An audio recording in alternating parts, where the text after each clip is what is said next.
Hello, Pi Gotham TV. It's Pandy Knight here. I'm the Automation Panda, and I'm a huge Python fan, just like y'all.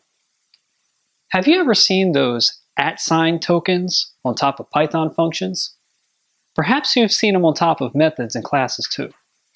Those are decorators, one of Python's niftiest language features. Decorators are essentially wrappers. They add additional code to existing definitions. If you learn to use decorators properly, you can clean up your code better than OxyClean. So today, let's learn how to use decorators. So, here's a regular old hello world function. When we run it, it prints hello world. Nothing fancy here. Now, let's take that function and bam, add a decorator. Using this @ sign, we just added a decorator named Tracer to hello world. So, what is this decorator? Tracer is just another function, but it's special because it takes in another function as an argument. Since Tracer decorates hello world, the hello world function is passed into Tracer as an argument. Wow. So, what's inside Tracer? This decorator has an inner function named wrapper. Can you even do that? With Python, yes you can. The wrapper function prints entering, calls the function originally passed into the decorator, and then prints exiting. When Tracer decorates hello world, that means hello world will be wrapped by entering and exiting print statements. Finally, the decorator returns the new wrapper function. Anytime the decorated function is called, it will effectively be replaced by this new wrapper function. So, when we call hello world, the trace statements are now printed too. Wow, that's amazing. That's how decorators work. Decorators wrap functions around functions. Think about them like candy bars. The decorator is like the foil wrapper, and the decorated function is like the chocolate or the candy bar inside. But how is this even possible? That decorator code looked confusing. Decorators are possible because in Python, functions are objects. In fancy language, we say functions are first-order values. Since functions are just objects, we can pass them into other functions as arguments, define new functions inside existing functions, and return a function from a function. This is all part of a paradigm called functional programming. Python supports functional programming because functions can be treated like objects. That's awesome. So, using functions as objects, decorators change how functions are called. Decorators create an outer decorator function around an inner decorated function. Remember, the outer function is like the foil wrapper of a candy bar, and the inner function is like that wonderful piece of chocolate. Creating an outer function lets you add code around the inner function. Some people call this kind of code advice. You can add advice before or after the inner function. Heck, you could even skip the inner function if you wanted. The best part is, decorators can be applied to any function. They make sharing code easy so you don't repeat yourself. Decorators are reminiscent of a paradigm called aspect-oriented programming, in which code can be cleverly inserted before and after points of execution. Be sure to look up more about aspect-oriented programming after this talk, because we won't cover it much more here. So remember, decorators wrap functions around functions, like candy bars. Hold on now. I think we have a problem in that Python code. If the wrapper function effectively replaces hello world, then what identity does hello world report?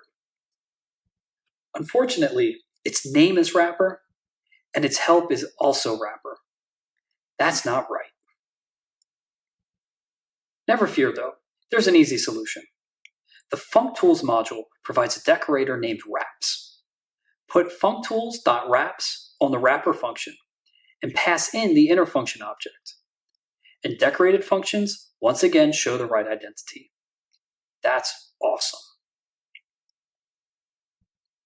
But wait, there's another problem. How do decorators work with inputs and outputs? What if we decorate a function with parameters and a return value? If we try to use the current tracer, we get an error. The argument's broken.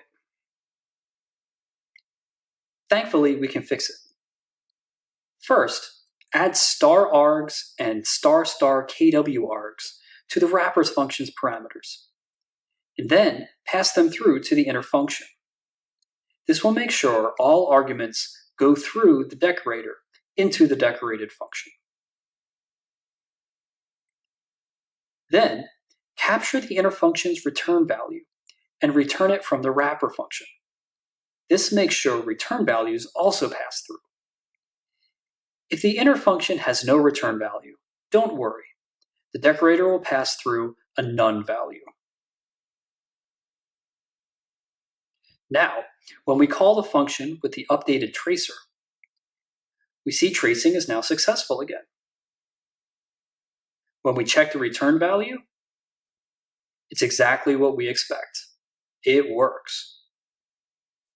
Wow, that's awesome. But wait, there's more. You can write a decorator to call a function twice. Start with our standard decorator template that has an internal wrapper method with pass-through arguments and functools.wraps. And inside the wrapper function's body, call the inner function twice. Make sure to return the final value for continuity. And bam, it works. Oh wait, there's even more. You can also write a timer decorator. Start with the template, call the inner function and save its return value, and surround it with timestamps using the time module. Cut a start time and an end time, and then print the difference. These values will all be in seconds. Bam! Now you can time any function. But wait, there's more! You can also add more than one decorator to a function. This is called nesting. Be careful, because order matters. Decorators are executed in the order of closeness to the inner function. So, in this case, call twice is applied first, and then timer is applied.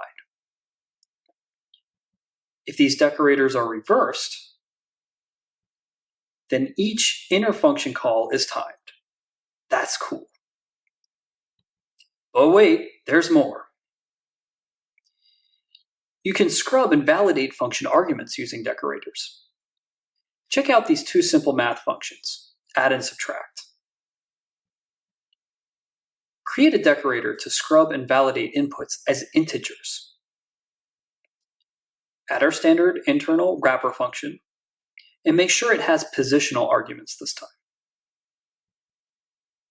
Then, cast all arguments as ints before passing them into the inner function. Here, I've done that using a list comprehension and the int function. Now, when calling those math functions, all numbers are integers. Using non-numeric inputs also raises a value error. But wait, there's more. You can create decorators with parameters. Here's a decorator that will repeat a function 5 times. The repeat function is a little different. Instead of taking in the internal function object, it takes in the parameter, which is the number of times to repeat the inner function, named count. Inside, there's a repeat decorator function that has a parameter for the inner function. The repeat function returns the repeat decorator function.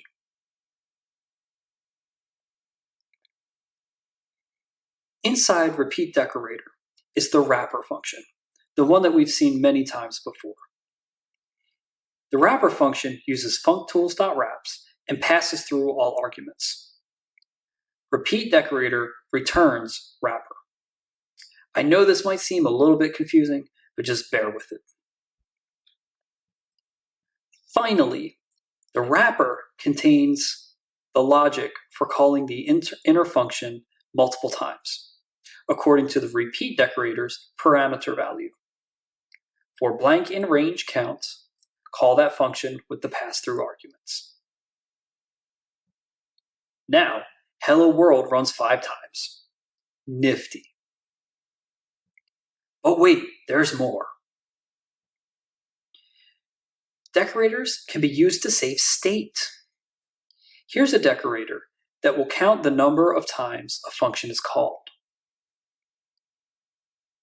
Count calls has the standard decorator structure. Outside the wrapper, a count attribute is initialized to 0. This attribute is added to the wrapper function object. Inside the wrapper, the count is incremented before calling the function. The count value will persist across multiple calls because it is attached to the wrapper function object. Initially, the hello world count value is 0 because the hello world function has not yet been called. But after 2 calls, the count goes up as we expect. Awesome. But wait, there's more. Decorators can be used inside classes. Here, the timer decorator is applied to this hello method inside this greeter class.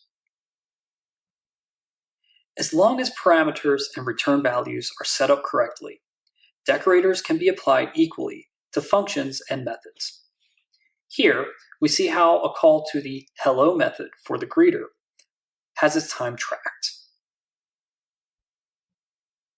Furthermore, did you know? Decorators can also be applied directly to classes. When a decorator is applied to a class, it wraps the constructor. That's why here, upon initialization, we see the timer giving an elapsed time. Note, however, that decorators do not wrap each method in the class. This is somewhat of a misconception, so be careful. When we call the hello method, notice how it just prints hello. There's no elapsed time measured here. Since decorators can wrap classes and methods in addition to functions, it would technically be more correct to say that decorators wrap callables around callables. But wait, there's even more. You don't need to make all your own decorators. Python has several decorators in the language, and many Python modules add even more. Decorators like property, class method, and static method can apply to methods in a class. The data class decorator turns classes into data classes, starting in Python 3.7. Frameworks like Flask and PyTest have even more decorators up their sleeves. Let's take a look at the property decorator. That's one of the most popular decorators I've seen used in Python. To show how to use it, we'll create a class called accumulator that'll keep count of a tally. Accumulator's init method initializes a count attribute to 0. An add method adds an amount to the count. So far, nothing unusual. Now, let's add a property. This count method has the property decorator on it. This means that count will be callable as an attribute instead of a method, meaning that it won't need the parentheses. It is effectively a getter. The calls to count in the init and add methods will actually call this property instead of calling a raw variable. Inside the count property, the method returns an attribute named _count. The underscore means that this variable should be private. However, this class hasn't set that variable yet. That variable is set in the setter method. Setters are optional for properties.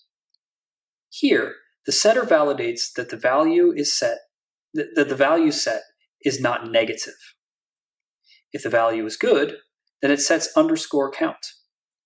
However, if the value is negative, then it raises a value error. _count is handled internally, while count is handled publicly as the property.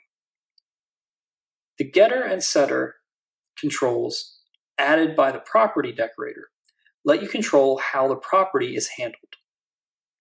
In this class, the setter protects the property against bad values. So let's use this class. When an accumulator object is constructed, its initial count is 0. After adding an amount to the object, its count goes up. Its count can be directly set to a non-negative value. Attempting to set the count directly to a negative value raises an exception, as expected. Protection like that is great. So, act now before it's too late. When should you use decorators in your Python code? Use decorators for aspects. An aspect is a special cross-cutting concern. There are things that happen in many parts of the code, and they frequently require repetitive calls. Think about something like logging. If you want to add logging statements to different parts of the code, then you need to write multiple logging calls in all of those places. Logging itself is one concern, but it cross-cuts the whole code base. One solution for logging could be to use decorators, much like we saw earlier with our tracer decorator. Good use cases for decorators include logging, profiling, input validation, retries, and registries. These are things that typically require lots of extra calls inserted in duplicative ways. And by no means is this list complete. There are tons of other possible good candidates for decorators. When wondering if you should use a decorator, ask yourself this. Should the code I'm writing wrap something else? If yes, then you have a good candidate for a decorator. However, decorators aren't good for all circumstances. You should avoid decorators for main behaviors, because those should probably be put in the body of the decorated function, rather than in some separate decorator. Avoid logic that's complicated or has heavy conditionals too, because simple is better than complex. You should also try to avoid completely sidestepping the decorated function. That could confuse people. Ask yourself this. Is the code you want to write the wrapper or the candy bar? Wrappers make good decorators, but candy bars do not. Testing decorators can be a challenge. We should always try to test the code we write, but decorators can be tricky. Here's some advice. First, focus on the intended outcomes of the decorator function, not the decorated function. Remember, decorators can be applied to any callable, so cover the parts that make decorators unique. Decorated functions should have their own separate unit tests. Second, Apply decorators to fake functions used only for testing. These fake functions can be simple or mocked, so that way unit tests won't have dependencies on existing functions that could change. Tests will also be simpler if they use slimmed down decorated functions. And third, make sure decorators have test coverage for every possible way they could be used. Cover decorator parameters, decorated function arguments, and return values. Make sure the name and help identities are correct. Check any side effects like saved state. Try the decorator on methods and classes as well as functions. With testing decorators, most failures happen due to overlooked edge cases. Let's look at a few short decorator tests. We'll use the count calls decorator from earlier. There are two decorated functions we'll use for testing. The first one is a no operation function that does nothing. The second one is a function that takes in one argument and then returns it. Both are very simple, but they represent two different equivalence classes of decoratable functions.